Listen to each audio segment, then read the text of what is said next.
Welcome back to the deep dive. Today we're jumping into something that seems, well, almost basic, but it might just be the key to unlocking real clarity, especially now with all the information chaos around us. Yeah, totally. Our mission today is to really explore why drawing, and we're talking simple sketches, stick figures, that kind of thing, not museum quality art might be the most vital skill you need for leading, communicating, succeeding. Exactly. And we're diving deep into the work of Dan Rome, looking especially at his ideas on visual thinking. hmm His big argument, which we're going to unpack, is that we all have this incredibly powerful visual mind.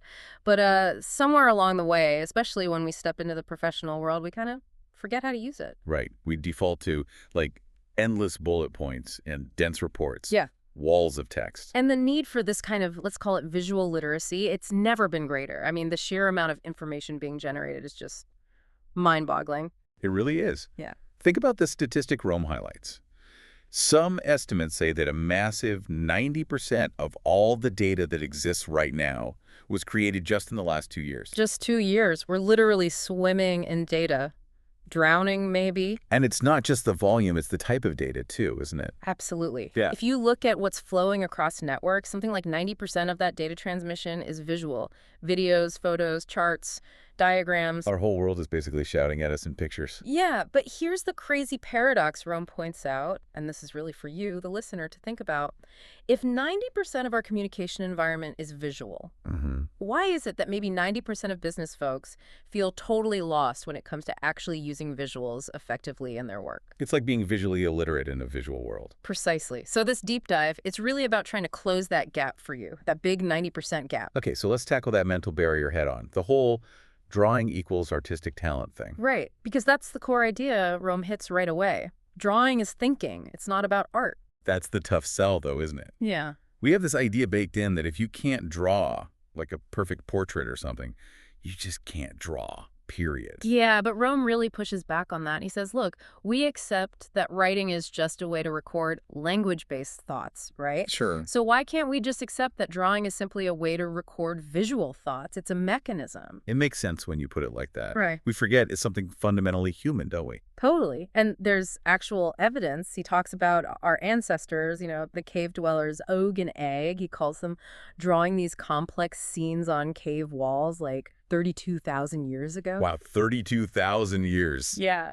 Before they even had really effective tools or pottery, they were drawing hunting plans, explaining concepts visually. It's like visual communication literally helped build civilization. And the biology backs this up, too. Yeah. As you mentioned our brains. Oh, massively. Our brains are fundamentally wired for vision. If you look at brain activities, something like nearly 2/3 of the brain's entire processing power is dedicated to visual tasks. Seeing, interpreting, recognizing images. 2/3, that's huge. A massive neural investment. It really is. So connect that to problem solving. It means if you spend, say, 5 minutes trying to talk through a complex issue, your brain has probably already spent 10 minutes or more subconsciously playing with visual solutions, pictures, diagrams, maps in your head. So we're already visual thinkers, even if we don't realize it. Rome's just giving us permission and maybe some tools to get it out on paper. Exactly, to externalize that processing power we all have. And if you can harness that, if you can actually draw your ideas, he has this core rule. Whoever draws the best picture wins. And again, best doesn't mean prettiest, it means clearest. Right. Because in business, you're always doing one of four things, essentially. Leading, selling, innovating, or training. And a simple picture can clarify all four way faster than words alone. And the examples he uses are so powerful, so sticky. Real-world cases where a simple drawing unlocked billions in value, like the founding of Southwest Airlines. Oh, yeah, the napkin story. That's the one. The whole initial strategy connecting Dallas, Houston, San Antonio, focusing on quick turnarounds, it was apparently boiled down to a simple triangle drawn on a cocktail napkin by Rollin King. Okay, but hold on. Southwest is this huge, complex operation. How can a simple triangle on a napkin really capture all that complexity? Isn't it just like a symbol? Well, yes and no. It's more than just a symbol. It's the anchor. It creates a shared mental model. Everyone can literally see the core idea and then build upon it, argue around it, refine it. It makes the abstract concrete. Okay, that makes sense, like giving everyone the same starting point visually. Exactly. Think about the Laffer curve, too. Another napkin sketch. Arthur Laffer supposedly drew that basic curve for President Ford's cabinet members to explain a pretty complex idea about tax rates and revenue. Right, the idea that lowering rates could actually increase revenue up to a point became a cornerstone of Reaganomics, didn't it? It did. And the simple visual, that curve showing the relationship, made this complex macroeconomic theory instantly graspable. Even if you disagreed with it, you understood the core concept immediately because you could see it. The drawing acts as a container for the idea, makes it tangible. hmm And it's not just business strategy. Even someone like J.K. Rowling, crafting the incredibly intricate world of Harry Potter, apparently relied heavily on drawing. Massive timelines, complex maps of character relationships. Not for publication, but for her own thinking process. Exactly. To manage the complexity, to keep it all straight in her own head, drawing to think, not just to show.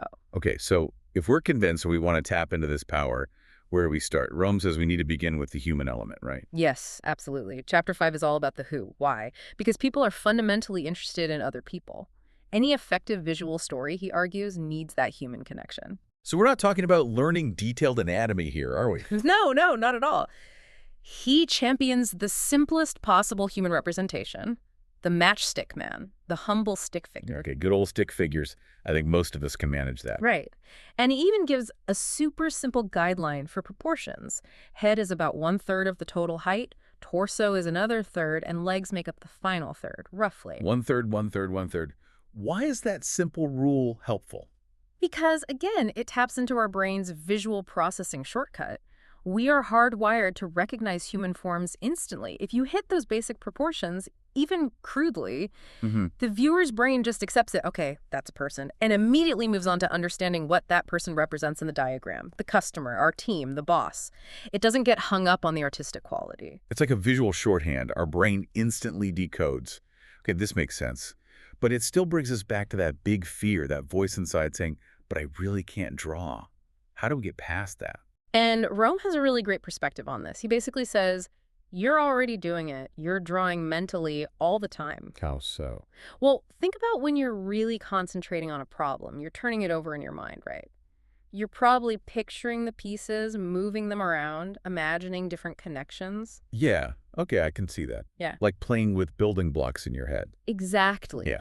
You're manipulating the concepts visually. The only thing missing is actually picking up the pen and making those mental pictures visible. You're drawing without the pen. That's a powerful reframe. And he offers a little self-assessment tool too, doesn't he? The pen color test. Yeah, it's quite insightful. It's not just a gimmick. It helps you understand your natural inclination towards visual thinking so you can use it more strategically. Okay, break it down for us. What are the colors? So if you're a black pen person, you're someone who naturally reaches for a pen to draw when you're thinking or explaining. You doodle, you sketch ideas out. That sounds like a natural visual thinker. Pretty much. Then there's the yellow pen person. You might draw sometimes. Maybe you find diagrams helpful. You're kind of interested, but it's not your automatic go-to. Okay, occasionally visual. And the last one. The red pen person. You actively prefer words. You find drawing maybe a bit distracting or unnecessary. You like lists, outlines, pure text. Right. So what's the point of knowing your color? If I find out I'm a red pen person, does that mean I should just give up on this whole visual thing? Not at all. That's the beauty of it. It tells you how to best apply your energy. A red pen person probably isn't going to invent breakthrough ideas using complex diagrams from scratch. Okay. But Yeah. they might be brilliant at taking an existing messy document, maybe a long text explanation, and using simple visual structures like boxes, arrows, maybe a basic flowchart to bring clarity and order to it, imposing visual structure on existing information. Ah, so it's about clarifying, not necessarily originating for the red pen type. And Like pen. the black pen person should probably be the one leading the brainstorming session at the whiteboard, because drawing is their natural language for exploration and innovation. It's about playing to your strengths. That self-awareness seems really useful, especially when we think about practical stuff, like selling an idea or leading a team through a complex change. This brings us to that 75-25 rule you mentioned earlier. And what Rome calls mind resonance. This is super interesting, especially for sales or any kind of persuasion. Okay, tell us about the 75-25 rule. So the idea is, let's say you're the seller or the person proposing an idea. You prepare and draw the first, say, 75% of the core visual. This might be a simple before and after picture showing the client's current pain point and then the potential solution you offer. Okay, setting the stage visually. Right. But then, and this is crucial, you deliberately stop. You leave it slightly unfinished. Intentionally unfinished. Isn't that risky? Might look like you don't know the full answer. That perceived vulnerability is actually the key. At that 75% point, you physically hand the pen over to the client or the person you're trying to convince. Hand them the pen. Yes. And you ask them to draw the remaining 25%. Maybe they add their specific needs or connect the dots in a way that makes sense for them or refine the after picture based on their priorities. They literally put their mark on the solution. Ah, I see. The moment they pick up that pen and draw something, even just a line or a label. Exactly. The idea shifts. It's no longer just your pitch they're evaluating. Yeah. It becomes their co-created solution. It fosters ownership. It becomes a shared vision. Wow, that's clever. He mentions the Salesforce CEO, Mark Benioff, doing something similar. Yeah, apparently Benioff sketched out a vision for Burberry, the fashion brand, on a napkin during a meeting. But crucially, he involved the Burberry execs in fleshing out that final 25%, making it their shared plan. That sense of co-creation must dramatically increase buy-in, right? Hugely. It changes the whole dynamic. It moves from, should I buy what you're selling, to, okay, how do we implement our idea? It taps into some deep psychology, and visual communication makes that possible in a really clean, simple way. Okay, this is compelling. So for anyone listening, whether you think you're a blank, yellow, or even a red pen person, if you want to start using this visual superpower right now, what's the absolute first step, the most practical starting point? Rome offers the simplest possible advice, and it's brilliant. First, draw a circle and give it a name. That's it. Draw a circle and name it. That's the ignition key, that single act. Once that circle exists and has a label, maybe it's the problem, or our team, or the goal, or the customer, you've activated your visual engine. Everything else, the other shapes, the connections, they tend to flow naturally outward from that named starting point. It anchors the thought visually. And we don't need a huge visual vocabulary to do this. Not at all. He reassures us that something like 90% of all useful business drawings are made up of just 7 basic shapes. Yeah. Super simple stuff. Okay, what are they?